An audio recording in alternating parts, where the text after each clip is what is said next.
नवंबर के महीने में सबसे कम बिकने वाली 20 गाड़ियों के बारे में बात की जाए तो 20th पोजीशन पर है रेनो की ट्राइबर, जिसकी मात्र 1312 1312 यूनिट्स ही बिक पाई है नवंबर के महीने में पूरे के पूरे भारत के अंदर। इसके बाद 19th पोजीशन पर आई है फॉक्सवैगन की वर्टस, जिसकी 1174 1174 यूनिट्स बिकी हैं नवंबर में पूरे भारत के अंदर।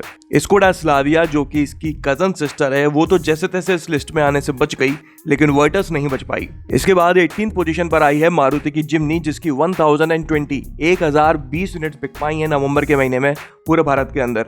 मुझे नहीं लगता कि मारुति ने इस गाड़ी को लॉन्च करने के पहले कभी सोचा होगा, जो कि एक ग्लोबल प्रोडक्ट है मारुति का, कि इंडियन मार्केट में यह गाड़ी इतना खराब परफॉर्म करेगी। हाल फिलहाल जिम्नी के ऊपर टेम्पररी पीरियड के लिए 2.25 लाख रुपए तक का डिस्काउंट चल रहा है। अगर आप किसी कंडीशन में जिम्नी में इंटरेस्टेड हैं तो ये मौका आपके लिए सबसे बेहतर मौका हो सकता है इस गाड़ी को खरीदने का।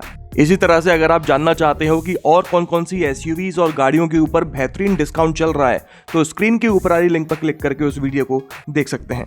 आगे बढ़ते हैं तो 17th पोजीशन पर आई है मॉरिस गैराजेस की एस्टर, जिसकी 726 यूनिट्स बिक पाई हैं पूरे भारत में। 16th पोजीशन पर आई है टोयोटा की रूमियन, जिसकी मात्र 718 यूनिट्स बिक पाई हैं। असल में रूमियन टोयोटा का कोई नया प्रोडक्ट नहीं है, ये अर्टिगा का ही रीबेस्ड वर्जन है जिसे रूमियन के नाम से बेचा जा रहा है। 15th पोजीशन पर आई है रेनो मोटर्स की क्विड, जिसकी 610 यूनिट्स बिक पाई हैं पूरे भारत में।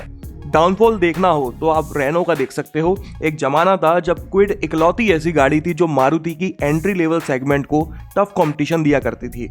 6000 से 7000 यूनिट्स हर महीने इसकी आराम से बिक जाया करती थी, और आज आप देखो 610 पर टिकी हुई है। 14th पोजीशन पर आई है रेनो की काइगर, जिसकी 530 यूनिट्स बिक पाई हैं पूरे भारत में। आप लोगों ने ध्यान दिया होगा कि रेनो का पूरा शोरूम लीज सेलिंग कार्स की लिस्ट में घुसा हुआ है। ये तीनों गाड़ी इस लिस्ट में कभी नहीं आया करती थी, लेकिन अभी तीनों की तीनों इस लिस्ट में घुसी हुई हैं। यहीं से लोग बात कहते हैं कि भाई जो दिखता है वही बिकता है। अगर आप मार्केट में एक्टिव नहीं रहोगे, नए प्रोडक्ट्स लॉन्च नहीं करोगे, ना ही पुरानी गाड़ियों के नए एडिशंस या फिर फेसलिफ्ट लॉन्च करोगे सही समय पे, तो आपका यही हाल होगा जो इस समय रेनो का देखने को मिल रहा है। 13th पोजीशन पर आई है मारुति की इन्विक्टो, जिसकी 470 यूनिट्स बिकी हैं पूरे भारत में। इन्विक्टो मारुति का कोई खुद का नया प्रोडक्ट नहीं है, ये इनोवा हाईक्रॉस का रीबेस्ड वर्जन है जिसे इन्विक्टो के नाम से बेचा जा रहा है। अगर आप में से कुछ लोगों को जानकारी नहीं है तो मैं बता दूं कि कुछ सालों पहले टोयोटा और मारुति के बीच में टाई अप हुआ था कि ये दोनों कंपनीज एक दूसरे की गाड़ी रीबेस्ट करके लॉन्च करेंगी, जिस वजह से कस्टमर्स जो हैं वो एक्सचेंज हो सकें, मारुति के टोयोटा के पास जा सकें और टोयोटा के मारुति के पास आ सकें, और दोनों ही कंपनियों की बिक्री में इंप्रूवमेंट देखने को मिलेगा। लेकिन ऐसा कुछ हुआ नहीं। जितनी भी गाड़ियां रीबेस्ट लॉन्च हुई हैं, चाहे वो मारुति की हो या फिर टोयोटा की, उनकी सेल्स बहुत डाउन है। आप देख सकते हो कि रूमियन जो कि अर्टिगा का रीबेस्ट वर्जन है वो लीस्ट सेलिंग कार्स में है, जबकि जो ओरिजिनल अर्टिगा है वो बेस्ट सेलिंग कार्स में है।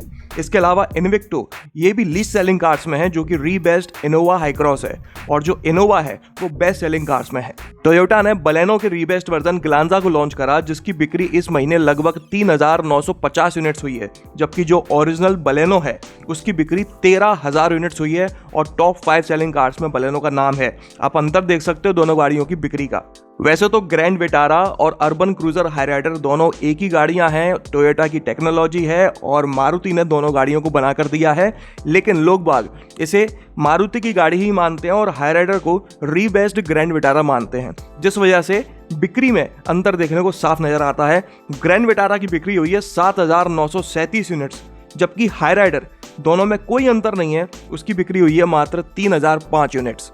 इसलिए टोयोटा और मारुति के इस टाई अप से अगर कोई हिडन बेनिफिट हो जो मुझे नहीं पता तो बात अलग है, वरना अगर मैं बिक्री की बात करूं तो बिक्री में कहीं से कोई बेनिफिट नजर नहीं आ रहा है। आगे बढ़ते हैं तो 12th पोजीशन पर है मारुति की सियाज, जिसकी 278 यूनिट्स ही बिक पाई हैं पूरे भारत में। 11th पोजीशन पर है सिट्रोन की C3, जिसकी 265 यूनिट्स ही बिक पाई हैं पूरे भारत में नवंबर के महीने में। इसके बाद 10th पोजीशन पर है सिट्रोन की C3 एयरक्रॉस, जिसकी 249 यूनिट्स बिकी हैं नवंबर में। 9th पोजीशन पर है जीप की कंपस, जिसकी 216 यूनिट्स बिकी हैं पूरे भारत में।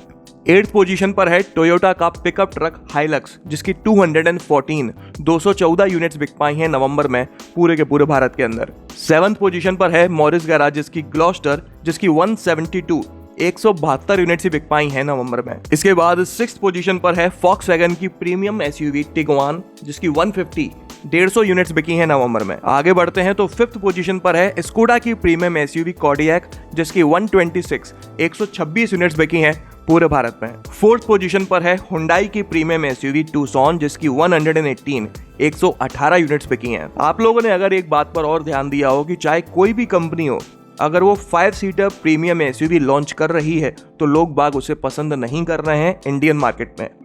इंडियन कस्टमर्स जो हैं वो आमतौर पर 25 या मैक्सिमम से मैक्सिमम 30 लाख रुपए तक की एक 5 सीटर एसयूवी खरीदना पसंद करते हैं, वो भी डीजल में।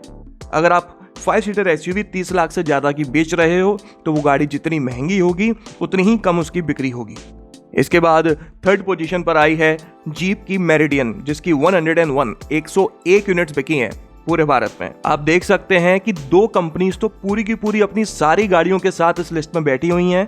एक है रेनो और दूसरी है जीप। अभी जल्दी ही मैं आपको तीसरी कंपनी के बारे में भी बताऊंगा। 2nd पोजीशन पर आई है महिंद्रा की मराडजो, जिसकी 49 यूनिट्स बिकी हैं पूरे भारत में। ये गाड़ी अभी तक चल क्यों रही है, डिसकंटिन्यू क्यों नहीं हो रही, मेरे को यही समझ नहीं आ रहा। और 40-50 लोग ये कौन है जो इस गाड़ी को आज भी खरीद रहे हैं।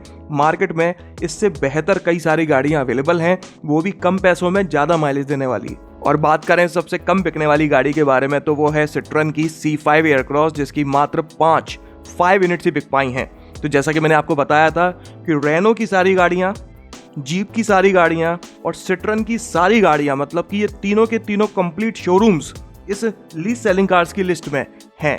ये कंपनीज कैसे सरवाइव कर रही हैं और आगे इनका क्या होगा भगवान ही जाने। हालांकि रेनो चाहे तो खुद को बहुत आसानी से कवर अप कर सकती है। और रही बात जीप की, तो अगर ये कंपस की नेक्स्ट जनरेशन जल्दी से जल्दी लॉन्च कर देते हैं तो कम से कम एक गाड़ी तो इनकी इस लिस्ट से बाहर निकल सकती है। सिट्रन का गाड़ी लॉन्च करने का तरीका मुझे आज तक समझ में नहीं आया। सारी की सारी नए प्रोडक्ट्स हैं इनके, उसके बावजूद भी ये कंपनी लीज सेलिंग कार्स की लिस्ट में डली हुई है। तो चलिए इस वीडियो में तो बस इतना ही। अगर आपको ये वीडियो पसंद आया हो तो लाइक कर दीजिएगा, इस चैनल को सब्सक्राइब कर लीजिए और बेल आइकन को दबाना बिल्कुल ना भूलना। आपका दिन शुभ रहे। धन्यवाद।